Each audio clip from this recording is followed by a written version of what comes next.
وذكر فإن الذكرى تنفع المؤمنين. So, part 2, I've been talking about these two basic Quranic virtues, these pillars of the spiritual life. Fikr, meditation, contemplation, reflection, confronted with the signs of God in nature. And dhikr, which is remembrance, reminding ourselves of our divine source and the divine end of our earthly lives. Now, in the Quranic verse I cited a few minutes ago, we are told of those who remember God, dhikr, whether they be standing, sitting, or on their sides, and who meditate on the creation of the heavens and the earth. So these two principles, fikr and dhikr, are actually just juxtaposed in this verse. Now, the basic Muslim technique of remembering, of dhikr, is of course the 5 daily prayers. In the Quran, God tells Moses, وَأَقِمِ الصَّلَاةَ لِذِكْرِ, and establish the salat, the prayer, for my remembrance, for my dhikr. And Islam has traditionally seen the formal prayer as a form of worship for beginners, as a form of purification for spiritual wayfarers, people who are a bit more advanced, and a form of union in some unimaginable, inexpressible way for the saints. And the hagiographies are full of stories that indicate the extraordinary state of absorption which the saints achieve when they're in the state of prostration to God. One early saint of Basra, for instance, is said to have had a gangrene in his foot, and he refused to allow it to be amputated. So his family told the surgeon to amputate it while he was in prostration. And the surgeon did this, and when the man finished his prayer, he saw that his foot was gone. So complete was his absorption in his prayer and in his communion with God. And through the salat and the other 5 pillars, the Muslim life is punctuated by events of dhikr, of remembering. Minimum of 5 prayers a day, 1 Friday prayer a week, month of Ramadan once a year, etc. And the Hajj, of course, once in a lifetime, minimum. And pivotal to this system is, of course, the holy house of Abraham in Mecca itself, which functions both as a symbol and itself as a reminder of the divine throne. Some of the literature, it's a metaphor for the divine throne around which the angels turn in adoration like moths circling a flame. So the link of human worship to the cosmos is provided in this way by the movements of the sun. You'll recall that I mentioned in my lecture on Islam this fact that the practices of Islam are intimately related to the unfolding of the natural order, and particularly the progression of the sun. The moon obviously plays its part as well, because it determines the Muslim calendar and hence presides over the timing of Ramadan, the annual zakat, and of course the Hajj. So you could say that because of Islam's unashamed binding of religious practice to the physical world, the 5 prayers, as it were, follow the passage of our planet through the void. And as the rays of the setting sun touch each corner of the planet, the Muslims who live there touch their heads to the earth in humility and in reverence. In fact, if it were possible to observe the earth from afar through a kind of spiritual telescope, you might see a constant, unceasing progression of 5 bands of lights, as it were, as people pray, constantly moving around the earth. Innumerable little points of luminous activity that together make up great bands of the recollection and celebration of God traveling around the planet forever. So the first point when you talk about dhikr is that its foundation and the foundational practice is these 5 daily prayers. They are, as it were, the framework on which the rest of the Muslim devotional life is hung. But fleshing out this framework, there are countless other forms of dhikr. There are a number of formulas which are included within the prayer itself that people say silently. For instance, the Prophet taught that during the prostration, which is the culminating moment of the Muslim worship, the devotee should say, Subhana Rabbil A'la, glorified be my Lord the Most High. And there are a lot of other formulas that you say inside the prayer at each particular point of it. And there are a lot of others which are used outside it as well. There is a great wealth of devotional phrases which are repeated on certain occasions, and that, importantly, can be repeated a specific number of times. For instance, in the hadith collection of Bukhari, we read that the Blessed Prophet said, "Whoever utters the words, 'There is no God but God, alone and without partner, His is the kingdom and His the praise, and He is powerful over all things,' 100 times in a day, he will receive the reward of liberating 10 people from slavery." He also taught that one should quietly repeat after each of the 5 mandatory prayers, "Glory to God," and then "Praise be to God," and "God is greater," 33 times each.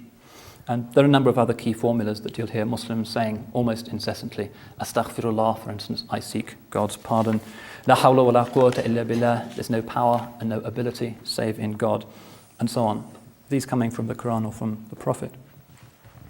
Now, the Islamic scholars traditionally believed that each of these formulas possessed an almost incantatory property, a khasiyah, a special virtue.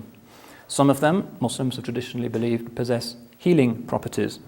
Others can protect one from ill fortune or avarice. There are even some which we're told can protect one from magic. Still others can even protect one from the Antichrist. So it's been very common for scholars since the beginning of Islam to sift through the voluminous hadith literature and tweezer out these little formulas that the Prophet used to punctuate and sanctify his day, and serve them up in little manuals, prayer manuals of devotion for ordinary Muslims, to be recited or to be chanted regularly. And as the Blessed Prophet himself indicated, there is a special merit attaching to reciting some of these a particular number of times. Now, these scholars also, particularly those who were of great spiritual achievement, commonly strung together these almost mantra-like formulas to form a whole unit of devotion. Could take 10 minutes, could take as much as an hour, or even longer. And one of these was known as a wird.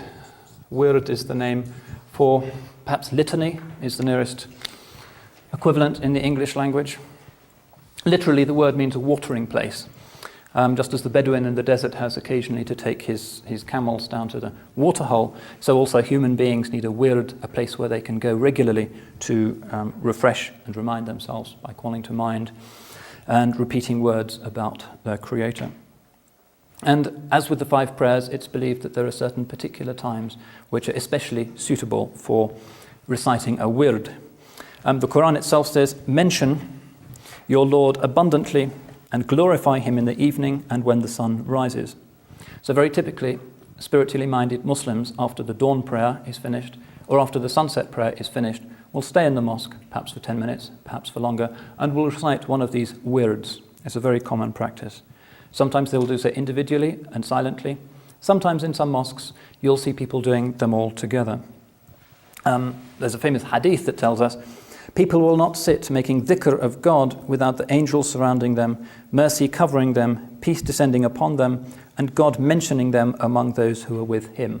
One of the meanings of this is dhikr in the sense of reminding oneself of the outward laws and rules of Islam, sort of scholarly activity, but it's also applied by the medieval scholars to invoking God, which is the fundamental meaning of the word dhikr. Now, it's recognized that while it's possible, in some circumstances necessary to make dhikr or to recite a wird in private, it's generally recognized that human psychology being what it is, and for certain less easily expressed spiritual reasons, it's preferable for these things to be done collectively. One of the first to do this was a famous Princess Zubaydah of Baghdad, who is said to have assembled all 300 of her servant girls in this sumptuous palace she had in the Abbasid capital. And every day, all 300 of them would recite the Qur'an together, so that to passers-by, the palace sounded like a great beehive. As they put it, its inhabitants garnering the sweet honey of divine remembrance. Now, I'm not able to record the servant maids of Princess Zubaydah, but what I have got here, with any luck, is a recording of a contemporary recitation of the Qur'an. This is from Algeria, which gives you some idea of what you can expect to hear as a form of dhikr after the dawn and sunset prayers in a mosque there.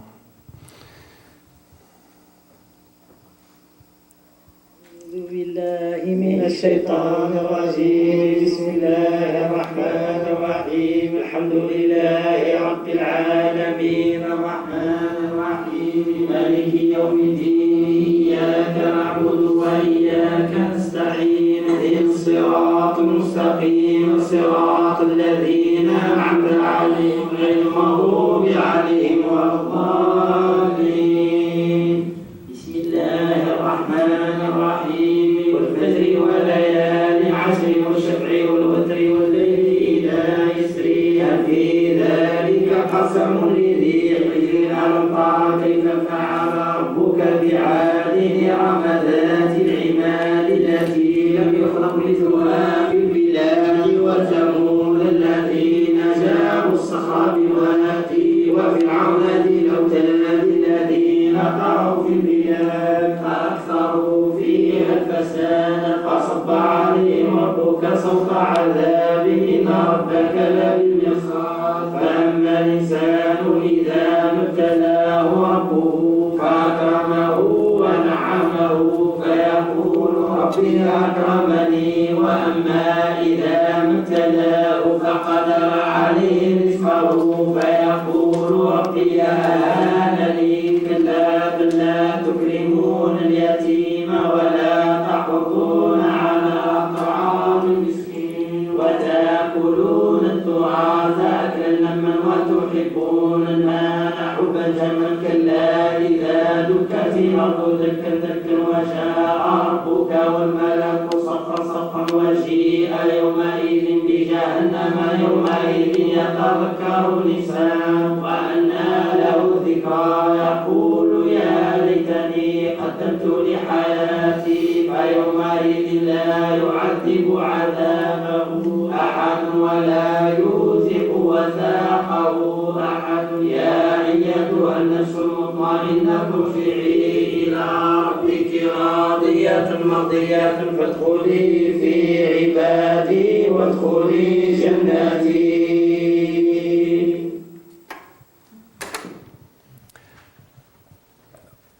Obviously, in order to hold the collected reciters together, they do it in a very strongly rhythmical way. In fact, listening to the Qur'an like that is one of the easiest ways of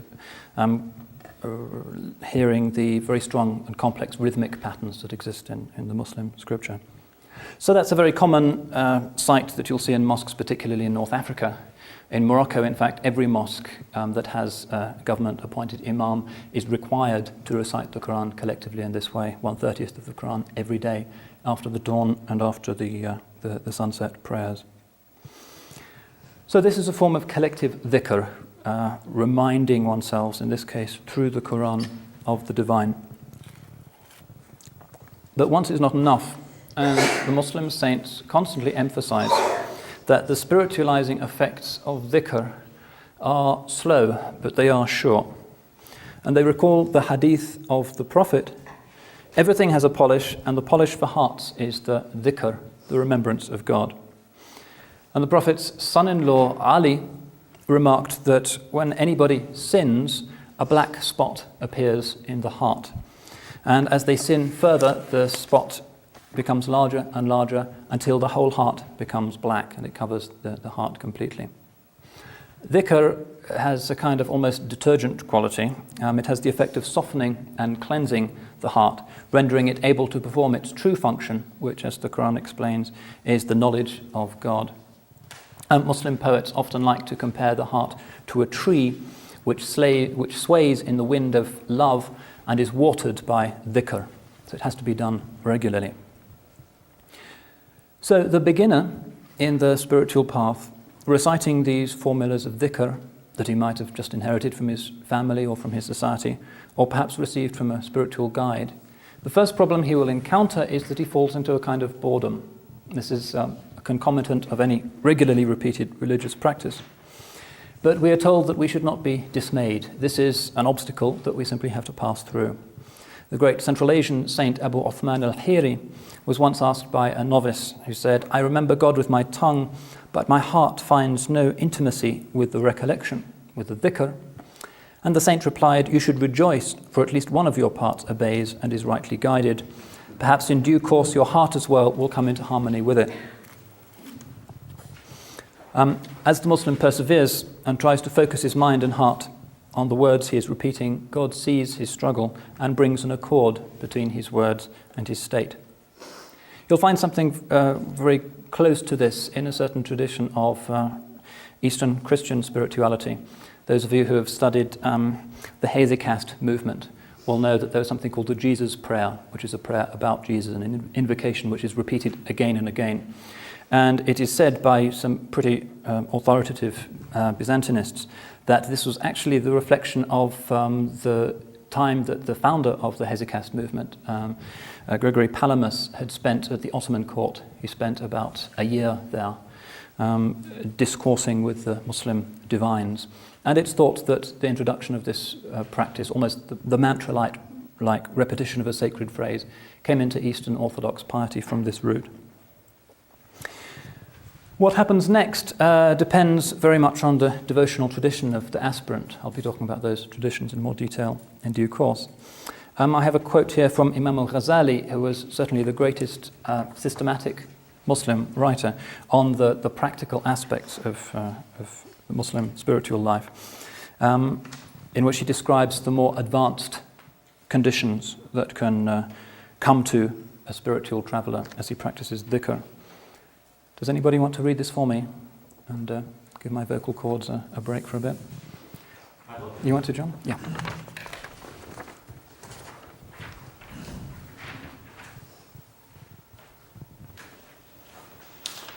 The spiritual wayfarer should sit and say, for example, Allah, Allah, or glory to God, or such other phrases as his guide deems appropriate, and persist in them until his tongue ceases to move, and the phrase remains as though pronounced by it, but without the tongue moving at all. Then he should continue until even the effect of the phrase disappears from the tongue, and its form alone abides in the heart. He should next persevere until the form and letters of the phrase are erased from his heart, while the reality of its meaning remains therein, is present with it, and prevails in it entirely. The heart will then be empty of all else, since whenever it is preoccupied with some matter, it will be void of all others, whatever these may be. Therefore, when it is occupied with the remembrance of God, which is its true function, will it needs fall empty of all other things.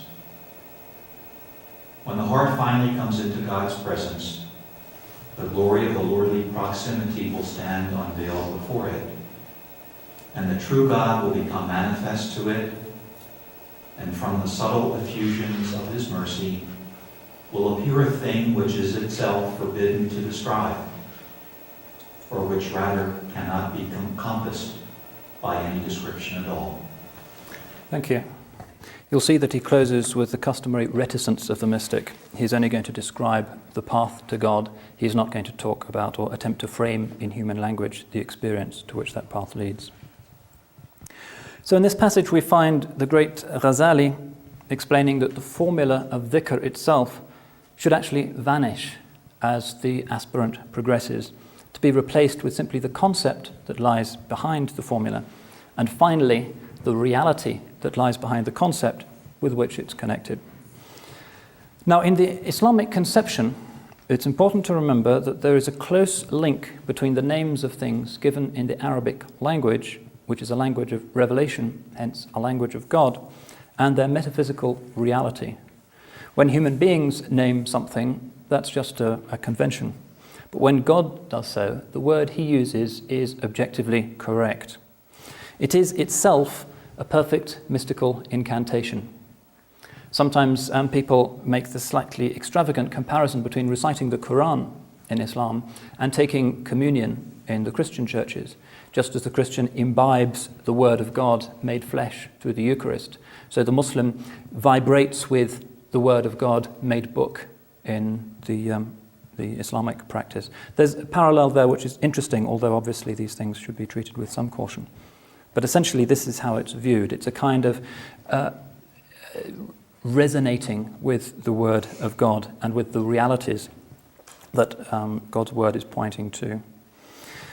So each word in Revelation is itself linked and, as it were, cross-referenced to phenomena in this world or in the unseen. The Qur'an is a kind of great web, almost an internet, that links together everything else in creation and the unseen world. So the Muslims believe that to invoke, to do dhikr using a Quranic phrase, thus sets up some kind of vibration by which the invoker's heart vibrates with the thing that is signified. So the saint, as he sits apparently quietly on his prayer carpet with his prayer beads in hand, is in reality at the center of some unimaginable cosmic symphony, a state known only to himself and to God, and wholly incommunicable save in the usual ecstatic expressions of rapture and union. Now, when Muslims of a particular devotional tradition assemble together to recite a particular wird in company, they may do this in the mosque, which is still common in many Muslim countries. More usually it will be in a private home or a special meeting house called az-zawiyah. This is the usual Arab word. Literally it means a corner. It could be translated as a lodge or a retreat. The common Persian equivalent, which you'll often see, is khanqa. And this just means a place which is set aside for mystical aspirants of a particular tradition, followers of a particular spiritual guide. And in these environments where they are amongst their own, they develop these traditions, and it provides a safe context for the expression of the more often ecstatic aspects of religion, of those who have been carried away on the ocean of divine love. If you've looked at some of the medieval Persian miniatures, which have facsimiles in the library here, you'll see that very often medieval Muslim mystics are standing up and in apparently ecstatic postures. When you see the real thing, it's not a kind of uncontrollable bubbling over. It's still a fairly sober phenomenon, but people are really rapt and almost overtaken by the electricity of the divine love. The best known form of this upward movement, which is sometimes referred to, not very accurately, as a form of spiritual dance, it isn't really, is that which was founded by the great Rumi himself, certainly in the West one of the best known of all Sufi mystics, who founded the Sufi rite known as the Dawran, or at least adapted it in a particular form for the use of his own followers. Occasionally members of Rumi's order, which is known as the Mevlaviyya, visit the West, and it's possible to see ceremonial public performances of this rite, which is actually very beautiful. These are the people referred to in, say, Victorian European literature as the whirling dervishes. In fact, they don't whirl at all, they move around in a very slow and dignified way. And the person who is doing this wears a long white robe, a long beige felt cap, and he will hold up his right hand like this, which is to receive the mercy from heaven, and holds his left hand down like this, which is to distribute it to earth. So he is the representative of man in this sense of pontifex, as bridge builder, as khalifa between heaven and earth. And as he does this, he turns around, which mirrors the turning movement which exists in the cosmos generally, and also calls to mind the ecstasy of the saint. It's said that the origin of this ceremony, which is probably the most spectacular and best known mystical ceremony in the Muslim world, is an incident in the life of Rumi himself, the famous 13th century mystic who lived in Turkey, that once when he was discoursing with his students, he was walking through the goldsmith's bazaar in the city of Konya, where he lived, and he heard the hammer of a goldsmith, a little thing, and the goldsmith himself was a saint, and the hammer was going tap, tap, tap, tap. And Rumi, in some incommunicable way, picked up that the saint was actually expressing, even in his work and his craft, the divine name, Allah, Allah. And he immediately started to turn like this in a state of ecstasy. And subsequently his followers have emulated him. That's the origin of the whirling dervishes, so-called. Usually only 6 or 7 of them will actually do this in a group, directed by a guide. Very often you'll find that it's accompanied by a small orchestra. Islamic music is a very diverse phenomenon. In Rumi's tradition, there'll be perhaps 5 or 6 musicians, including things like the Eastern equivalent of lutes and mandolins, a zither, a couple of drums. And the ceremony begins with the invocation of blessings on the Prophet. And then the dancers rise to their feet. They take off black robes, which symbolize attachment to the world and also symbolize the grave. And underneath there, these pure white robes, which symbolize the purified human being and also our state at the resurrection. And then as the music goes, they begin to turn. I've actually got a recording made in the 30s of some of their music. The quality is not very good, but it'll give you some idea of the sophistication of this tradition.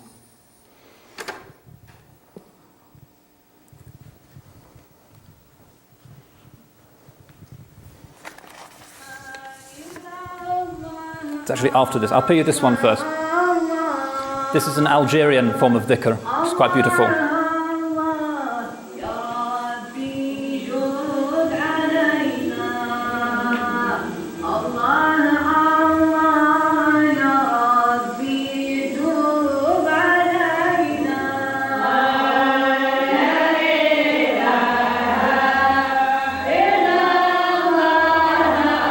This is very characteristic of what you'll hear in one of these zawiyas, a Sufi lodge. Ecstatic poems of love for God and His Prophet.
Saying things like, the people of dhikr, of divine remembrance, are completely annihilated, completely lost in their beloved.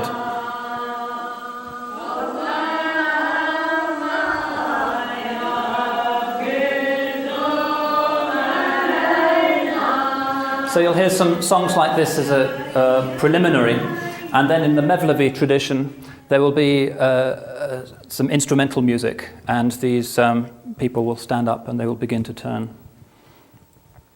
This is the instrumental tradition coming up.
The Mevlevis in particular famously use music in their ceremonies. Most Muslim religious orders, in fact, don't.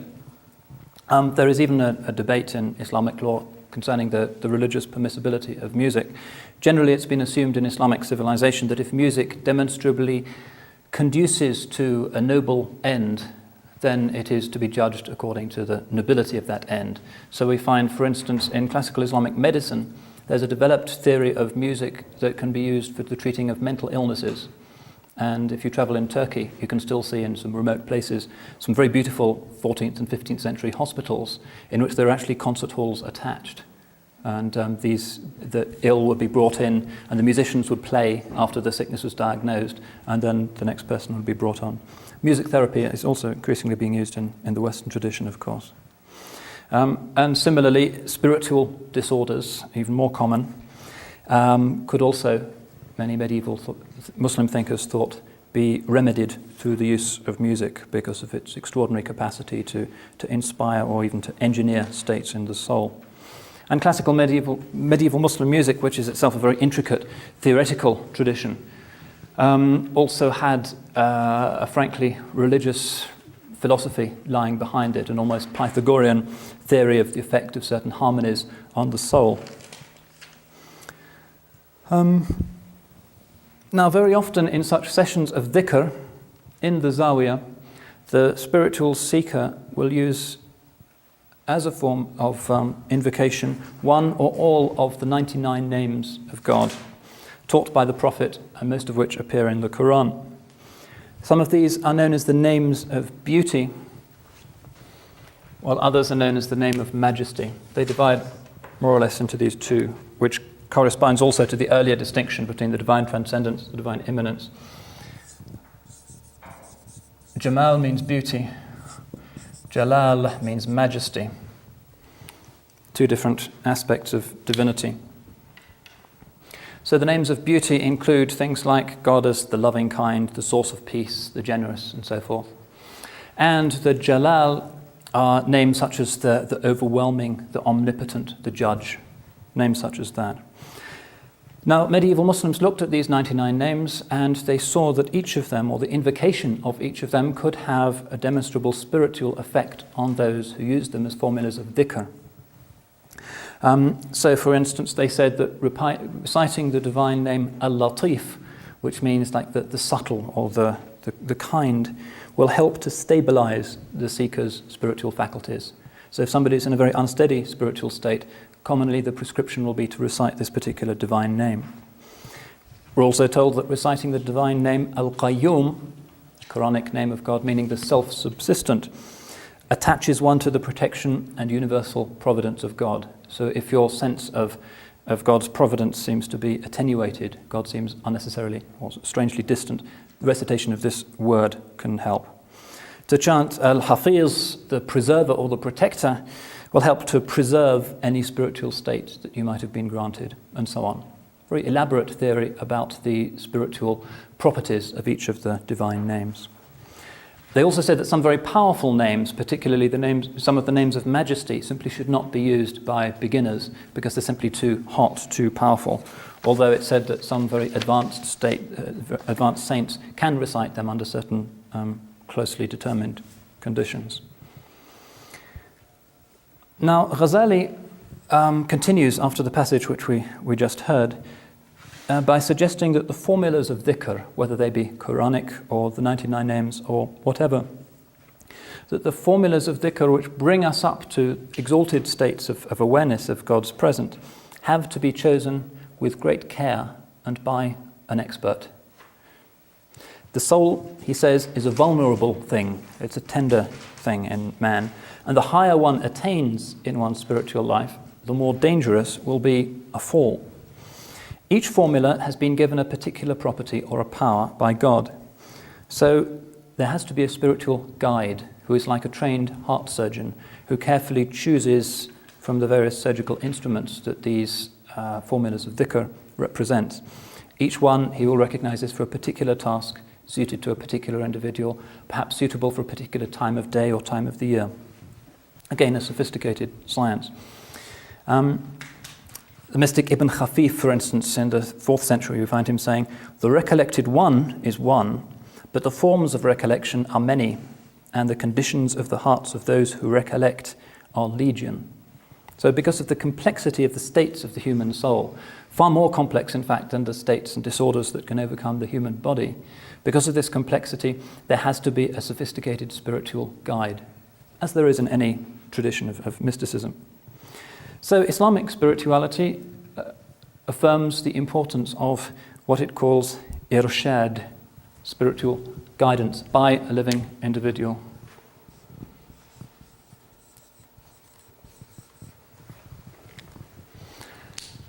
So we find Rumi telling us, whoever travels without a guide needs 200 years for a 2 days journey. And once one has found the guide, one has to treat him with obedience, accept his insights and his instructions concerning one's spiritual life. Ghazali even says, "Let the aspirant hold fast to his teacher in the way that a blind man might clutch his guide on a riverbank, putting himself entirely in his hands and never disobeying his instructions." So those Muslims who are within the inner circle of the concentric circles I drew for you earlier, the people who aspire to ihsan, must, as a condition for their spiritual progress, submit to a qualified guide, a perfected saint who has himself traversed the distance and knows the dangers of the route. A famous Persian writer, Abdurrahman Jami, put it in these terms: "All the prophets came to open people's eyes to their own faults and to God's perfection, their own weaknesses and God's power, their own injustice and God's justice. And the spiritual guide is also there for the purpose of opening the eyes of his disciples." So in a sense, the saint or the spiritual guide is filling in for the prophet who is no longer with us, just as the prophet was not just the political leader, but also the spiritual guide of the companions, many of whom became saints of extraordinary luminosity and generosity. So also the saint will emulate the prophet and take upon himself this responsibility of guiding erring humanity. Now everybody recognizes that the path to God is difficult, narrow, and hazardous.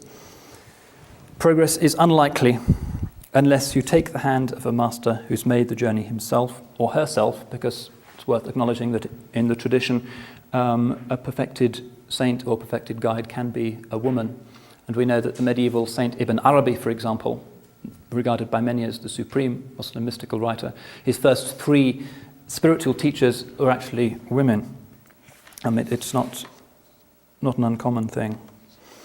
And the function of the guide is not to take anything for himself. He doesn't claim remuneration or any honor or anything for this. He is simply there to liberate us from the lower possibilities of the human condition. And to do this, he may have to be very patient with us, and the process may take a lot of time.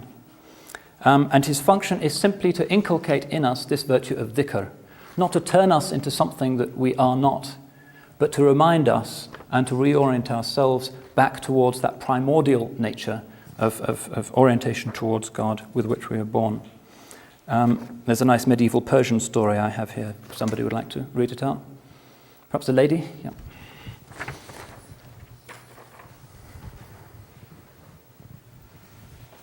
The mystics of Islam tell the story of a lion striding through the mountains, who one day saw a ridiculous spectacle. A lion cub was shuffling along and baaing like a sheep. With a great roar, the lion ran down the hillside, scattered the flock of sheep, grabbed the lion cub, dragged it into a pond, and forced it to look into the pond. "Look," it said, "you are not a sheep, you are like me, you are a lion. You are a lion and you have the truth, the sincerity, the passion, and the generosity of a lion." Then the lion gave an immense, glorious roar. The cub found himself both terrified and strangely excited by this. The lion turned to the cub and said, "Now you roar." The cub's first attempts were pathetic, mewings, somewhere between a baa and a yell. But slowly, by submitting to the teaching of the lion, the cub grew into claiming his lionhood and began over many years to learn how to roar. Thank you. So that's a kind of simple metaphor of the function of the spiritual guide. He is there to bring us to our true selves, the theomorphic primordial condition in which we were when we were with God before our birth. Now, the usual term for a spiritual guide in Islam is the familiar one of sheikh.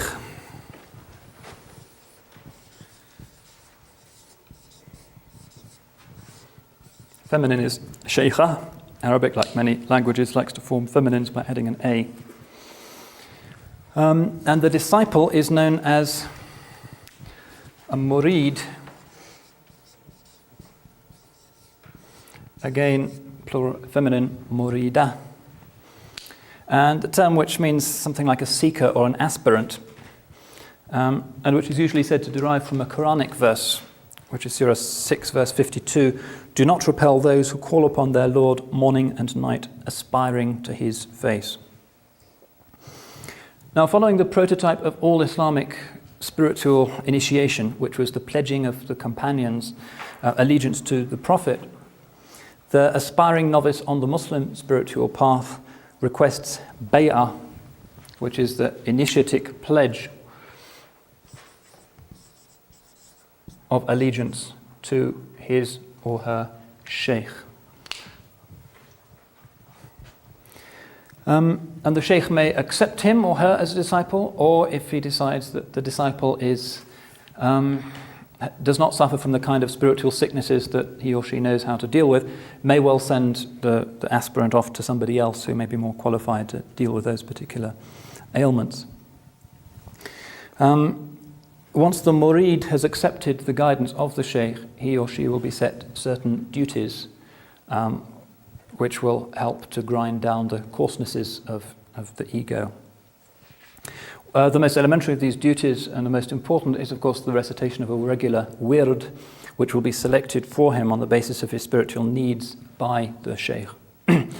But certainly until very recent years, there were also other duties incumbent upon the murid, particularly those who existed within this framework of the zawiyah, the physical space where spiritual aspirants would exist and practice.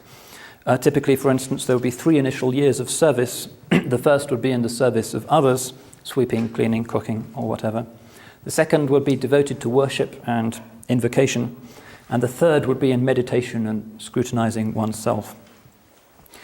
In each of these different stages, the aspirant would be taught different formulas of dhikr to practice, both on his own and in the presence of others, in the regular gatherings of the sheikh's disciples. Most commonly, you'll find that these are held on Thursday nights. That's fairly typical throughout the Muslim world.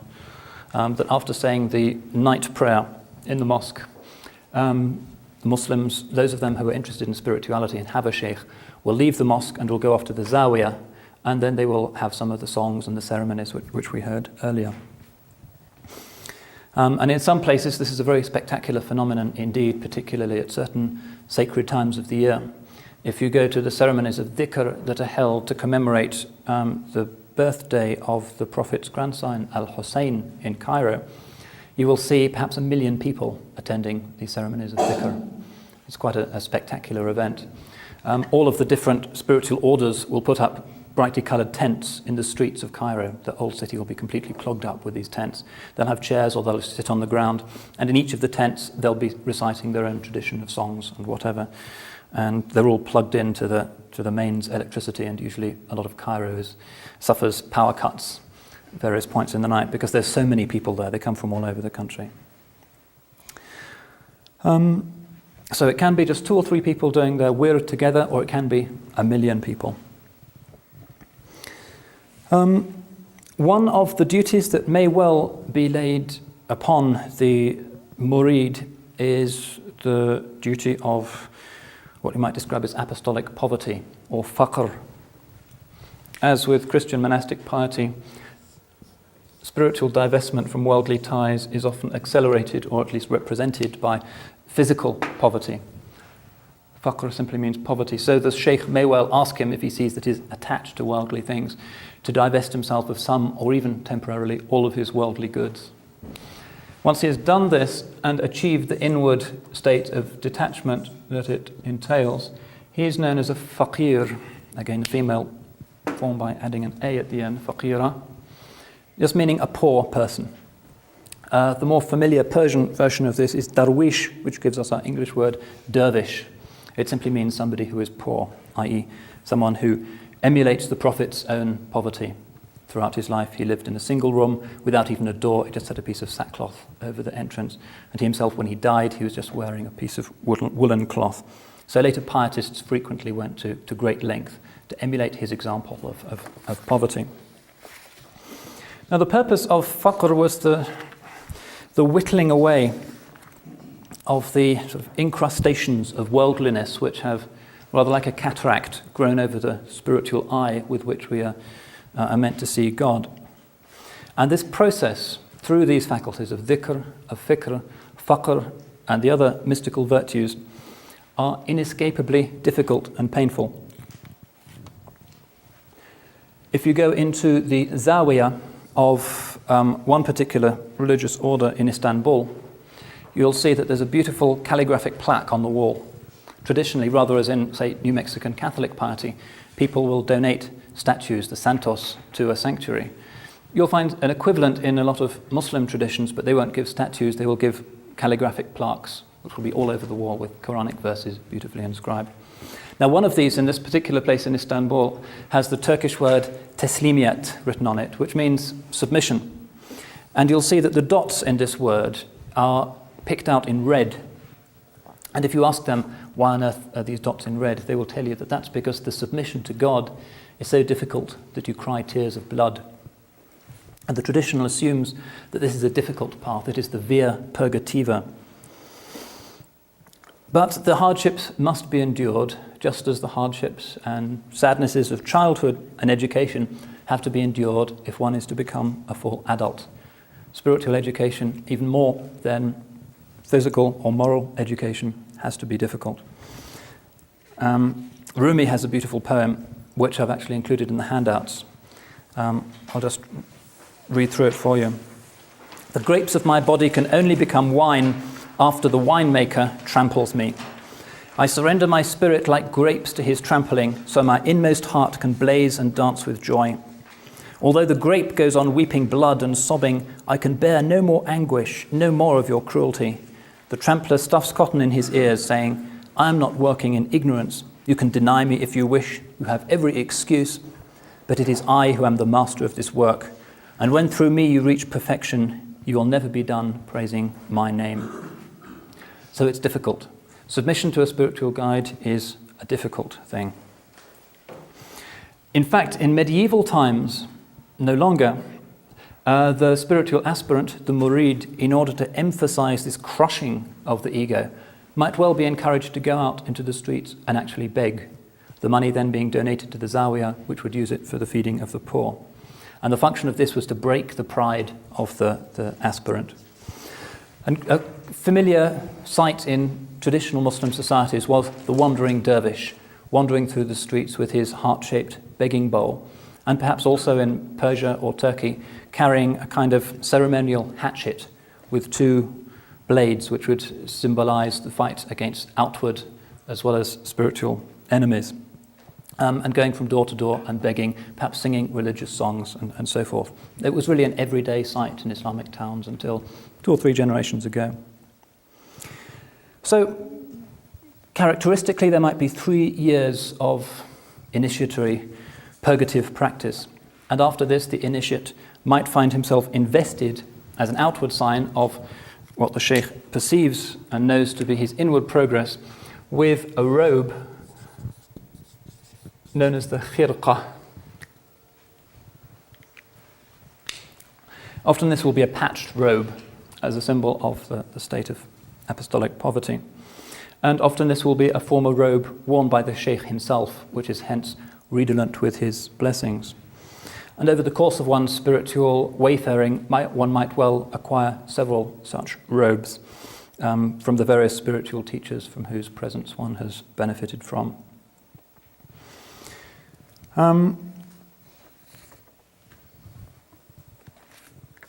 All of this clearly stands within a tradition of renunciation that does seem to recall certain recurrent themes in medieval Christian piety. One thinks, for instance, of the wandering friars in Christendom. Perhaps they're quite similar to these wandering dervishes that were such a common feature of life in medieval Muslim cities. But there is a fundamental difference to bear in mind between Christian and classical Muslim understandings of renunciation. The word, by the way, for renunciation is zuhud. Literally means just not having something.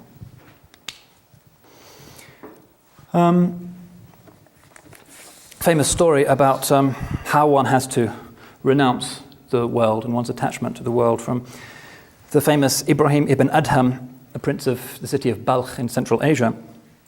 One night, we are told, he heard a strange sound on the roof of his palace. The servants found a man who claimed to be looking for his lost camel on the palace roof. Blamed by the prince for having undertaken such an impossible task, the man answered that Ibrahim's attempt at maintaining a true religious life in the midst of luxury was no less absurd as the search for a camel on top of a roof.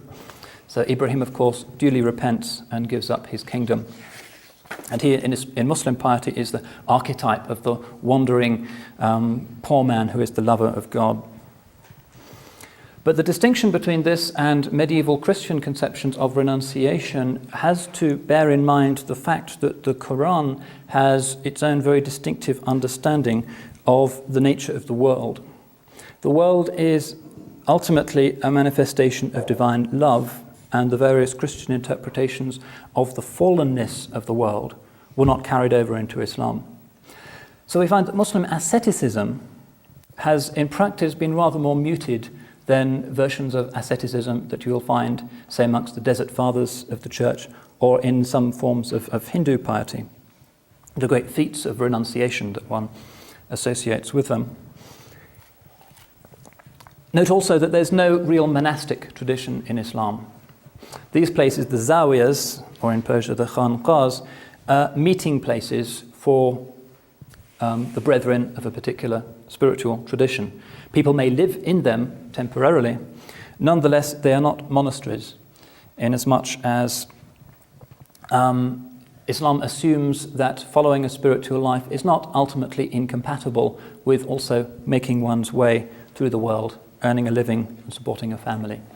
So to be a religious person simply dependent upon the charity of others or on the largesse of an institution is something that is frowned on in Islam. Now, perhaps the sharpest distinction is, of course, the attitude to sexuality. Celibacy in Muslim piety is particularly frowned upon. And here we see a big distinction between medieval Muslim and medieval Christian understandings of the ideal pious life. As is well known, Christian piety, until very recently, was very cautious about the sex drive of fallen humanity. Virginity was prized as the normal attribute of a saint. And one of the most characteristic features in traditional Catholic hagiography particularly is the person who renounces sexuality, renounces the body, lives a purified spiritual, non-physical existence. So, for instance, Gregory of Nyssa stated that if the life which is promised to the just by the Lord after the resurrection is similar to that of angels, and release from marriage is a particular characteristic of the angelic nature, then the virgin has already received some of the beauties of the promise. If you look at Peter Brown's book, The Body and Society, you'll see a very large number of examples of the patristic and early medieval Christian desire to distance themselves from the sexual drive. Islam's understanding, however, is that the celestial life of the blessed can't entail the deprivation of any of the God-given sources of delight which existed in this world, provided that they brought no harm upon others. The Quranic heaven, in fact, is strongly eroticized. Hence, celibacy on this earth can be no more than some kind of provisional strategy for the spiritual warrior. There's no long-term ideal of celibacy anywhere in Muslim piety. And of course, this received further confirmation from the example of the Prophet himself. He said, "Marriage is my way, my sunnah, and whoever diverges from my way is not of me." And in another, even more explicit hadith, we find the Prophet saying, "In the sexual act of each of you, there is a charity." Even that is regarded as a good, benign expression of the religious and moral life, rather than something that is problematic. And in fact, one of the most consistent assumptions of Muslim writers on the spiritual life has been that the path to God more or less requires an active marital life. The Muslim saints characteristically are married, they are not celibates. And lust as such doesn't appear in the usual Muslim lists of deadly sins.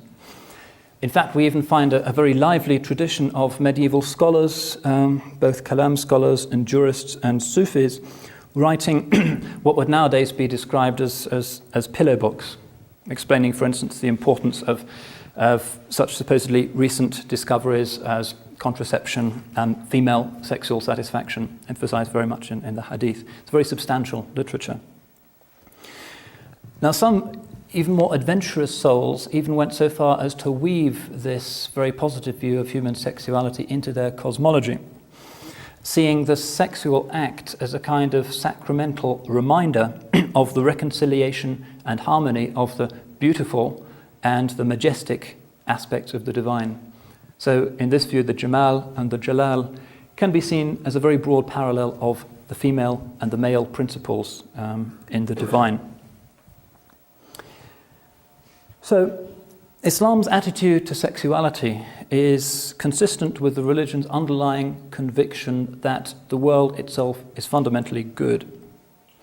Nonetheless, the spiritual writers do acknowledge that since the spiritual path requires the strict renunciation of the inward vices, such as covetousness, avarice, love of status, etc., then the treatment of these sicknesses may well require this kind of temporary abstinence from some of the things of the world.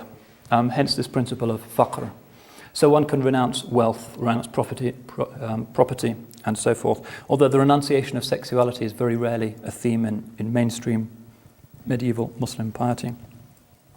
So we find that the medieval spiritual directors will say that to rid oneself of the vice of avarice, you have to give away your worldly goods as much as you can, without, of course, compromising your family responsibilities, until you become indifferent to property, seeing it only as a means to an end. Love of status has to be combated by wearing simple clothes, avoiding positions of public esteem or prominence, and in general leading a pretty inconspicuous sort of life. Common advice is, be a sparrow among birds. But the world itself is not condemned. It is worldliness that is the snare, not the world itself. So we find a lot of cases of religious Muslims who rise to stations of considerable success by the standards even of worldly people, but whose spiritual life remains vibrant.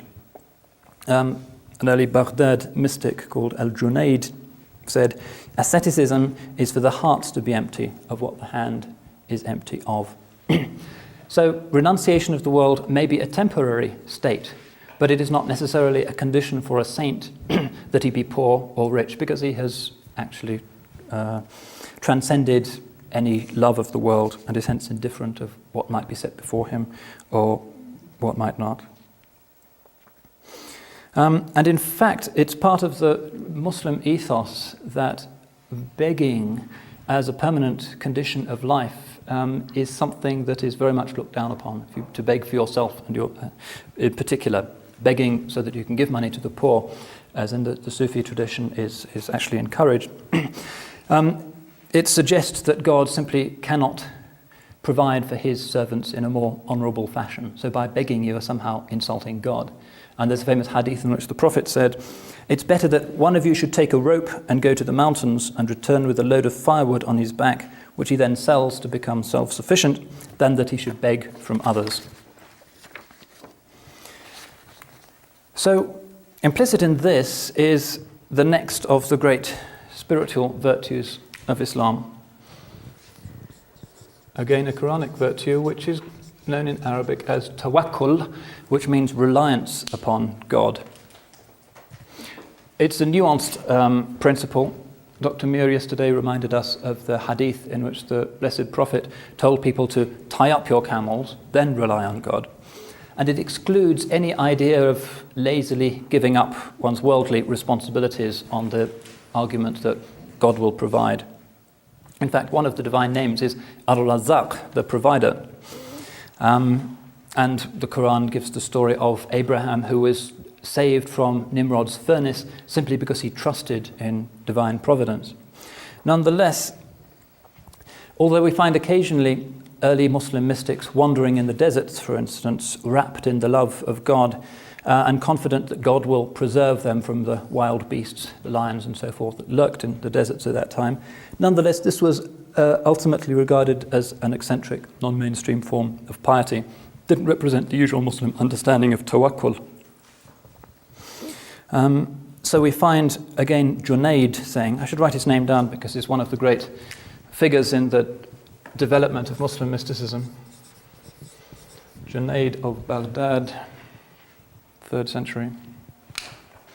Junayd said, the proper method of earning a living is to engage in one's activities in the same spirit as with works of optional religious devotion, not with the idea that they are a means of sustenance or advantage. God is going to provide for you. Nonetheless, he has commanded you to work for a living, to live honorably, to provide for your dependents and so forth. And this is in fact a form of worship.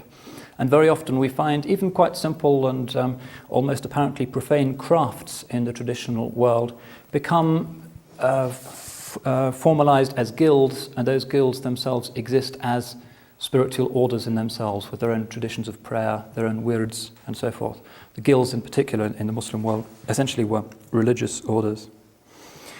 Closely related to this virtue of tawakkul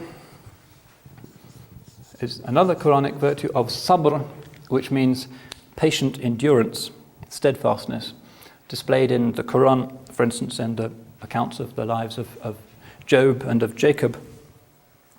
The Quran says, give good news to the patient who say when a misfortune strikes them, truly we are God's and truly unto him we shall return. And as one early mystic said, sabr is to remain unmoved before the arrows of the divine decrees. Whatever comes, you accept it with equanimity and with endurance and steadfastness, because you know that whatever comes to you is from God. We're coming to an end of this, and as I forewarned, there is more to this subject than can be squeezed into a couple of hours. Let me just briefly say that the end of the spiritual life in Islam is two conditions, both conventionally inexpressible in human language. The first, known as fana, literally annihilation.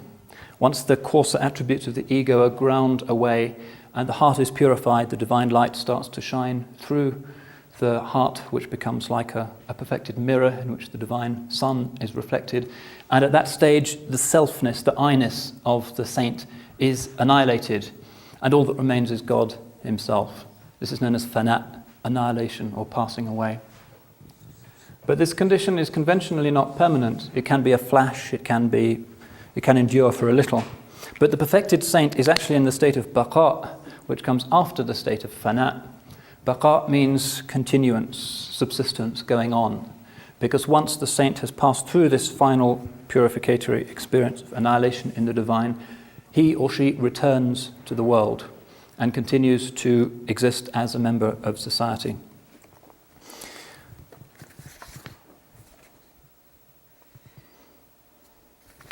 Now, the saints who have achieved this have traditionally been accorded very great reverence in Muslim societies, much more than the reverence or respect which is shown, for instance, just to the imam of a mosque. The saint, for which the Islamic term is wali, which literally means a friend, i.e. a friend of God, is regarded as being in this state of fana or baqa, and hence as being a living sign of God. The classical image again is that of the mirror of the heart being so cleansed that the divine sun blazes therein, and by being simply in the presence of such a person, one can be transformed.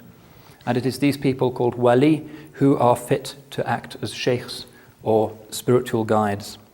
It's extremely dangerous to accept as a spiritual guide somebody who has not properly completed the various spiritual degrees. And we find in Islam, as in Christianity, a very luxuriant tradition of miracle stories. one of the attributes of these people is that God works miracles through them. Not the great evidentiary miracles that are given to the prophets, but lesser charismatic events which are almost a byproduct of this extraordinary state of the divine refraction in the human heart. I have a story here from Rumi, who, like all of the classical writers on Islamic mysticism, knew that God can give such people miraculous, charismatic powers to heal the sick and to show all kinds of things, to show the relative nature of the laws of creation, which God can, just as he instituted the law, break the law just as easily.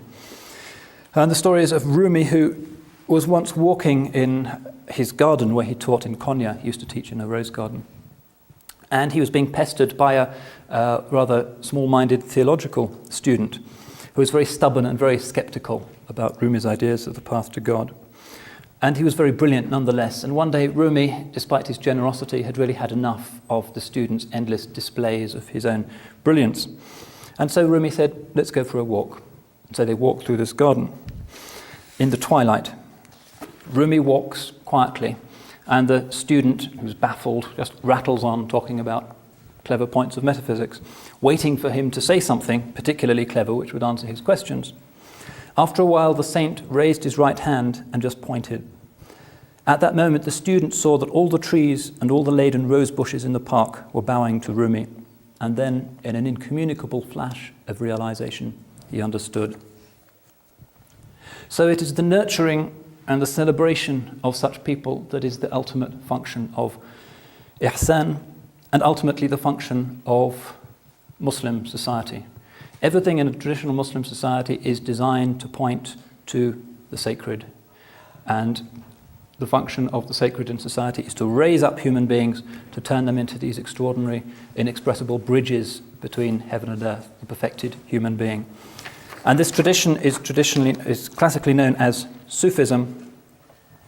The proper derivation of this term is from the Arabic word suf, which means wool, because of the woolen garb which the early Sufis used to wear in order to denote and express their renunciation of the passional dimensions of the world. So Sufism is this inner circle within Islam, and it is not possible to be a Sufi without being a Muslim. The Sufis traditionally have been the most concerned of all Muslims to uphold the classical forms of Muslim orthodoxy, even though they recognize that the theological points I was trying to set before you earlier can only grope towards realities that are ultimately inexpressible through rationalistic and human forms of expression. And every Sufi also has to be a Muslim, because the model of the Sufi ultimately is the perfected human man himself, who is the Prophet sallallahu alaihi wasallam. Anyway, my apologies for this necessarily condensed presentation. I've done no more, as I say, than to skate over the surface, but there are many books which have been written, and one of the great things about Islamic studies nowadays is that the books are infinitely and incomparably better, more sympathetic, more scholarly, more profound than they were, say, 50 years ago. And if you're interested, I can recommend other books which will take you further in this extraordinary discovery of Muslim theology and Muslim mysticism. Thank you very much.